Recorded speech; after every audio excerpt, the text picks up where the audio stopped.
এদেশের স্বাধীনতার স্থপতি বঙ্গবন্ধু শেখ মুজিবুর রহমান এই ঘুষের বিরুদ্ধে জেহাদ করেছিলেন, কিন্তু পারে নাই। এজন্য উনি আফসোস করে বলেছিলেন, কোন দেশ পায় সোনার খনি, কোন দেশ পায় তেলের খনি, আমি পেয়েছি চোরের খনি। 1973 সাল, স্বাধীনতার 2 বছর পরের ঘটনা। বাংলাদেশে প্রচণ্ড শীত। বঙ্গবন্ধু গোটা বিশ্বের নেতাদেরকে আহ্বান করলেন, শীতে আমার উত্তরবঙ্গের লোকগুলো মরে যায়, বুড়া মানুষগুলো, আপনারা কম্বল পাঠান। আসতে লাগলো কম্বলের বিমান, কার্গো বিমান ঢাকায় এসে নামতে লাগলো। আস্তে আস্তে 7.5 কোটি কম্বল আসলো।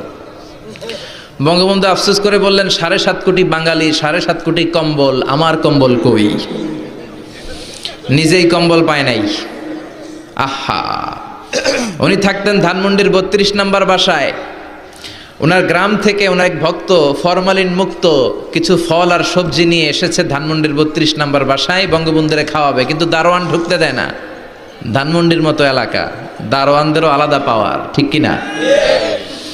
তো দারোয়ান বলে যাওয়া যাবে না। সে বলল, আমি তো দেখা করতে আসি নাই, আমি কিছু ফলমূল নিয়ে এসেছি, আমার নেতা খাবে, খাইলে আমি খুশি। দারোয়ান বলল, তুমি যেতে পারবা না, আমার কাছে দাও। দারোয়ান নিয়ে বঙ্গবন্ধুর কাছে যেয়ে বলে, আপনার এক ভক্ত গ্রাম থেকে আসছে ফরমালিন মুক্ত ফল আর শাকসবজি নিয়ে, আপনি গ্রহণ করেন। বঙ্গবন্ধু খুশি হয়ে গেলেন, বললেন, যাও এই 20 টাকা ওই কৃষককে দিয়ে আস। দারোয়ান এই 20 টাকা নিয়ে যাওয়ার সময় ভাবে, বঙ্গবন্ধু যে আমারে 20 টাকা দিছে কৃষককে দেওয়ার জন্য, বঙ্গবন্ধু যে দিল এটা তো কৃষক জানে না, এক কাজ করি 10 টাকা আমার পকেটে রেখে দেই। তো ভাঙতি করে 10 টাকা পকেটে রেখে বাকি 10 টাকা নিয়ে কৃষককে বলে, এই নাও। বঙ্গবন্ধু খুশি হয়ে তোমাকে 10 টাকা দিয়েছে। কৃষক বলে, না, টাকার জন্য তো আমি আসি নাই, টাকা লাগলে তো আমি বাজারেই বেচতে পারতাম, যেরকম, ঠিক কিনা? আমি এসেছি আমার নেতা খাবে, এমনি খাবে, টাকা লাগবে কেন? খাইলেই আমি খুশি। এই টাকা আমি নিতে পারবো না, ফেরত দিয়ে আসো। দারোয়ান কয়, আমিও ফেরত দিতে পারবো না। এই শুরু হলো ঝগড়া। ঝগড়া দেখে বঙ্গবন্ধু 2 তলা থেকে নেমে আসলেন, এসে বললেন, কি হয়েছে?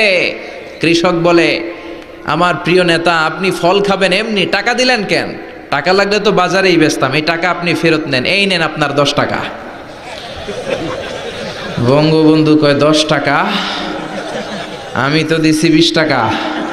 কৃষক বলে, না, আমি পেয়েছি 10 টাকা। বঙ্গবন্ধু আর বুঝতে দেরি হলো না, এটা দারোয়ানের কারসাজি। কিরে দারোয়ান, এই কাম করছস?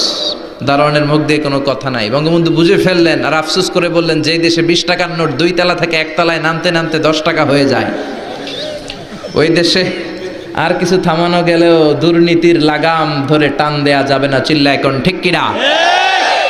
তার প্রমাণ আমাদের প্রিয় অর্থমন্ত্রী বলে, 1,500 কোটি টাকা কোনো ব্যাপারই না, এটা কিচ্ছু না, এটা নাথিং। আবার তিনি ঘুষকে নতুন একটা নাম দিয়েছেন।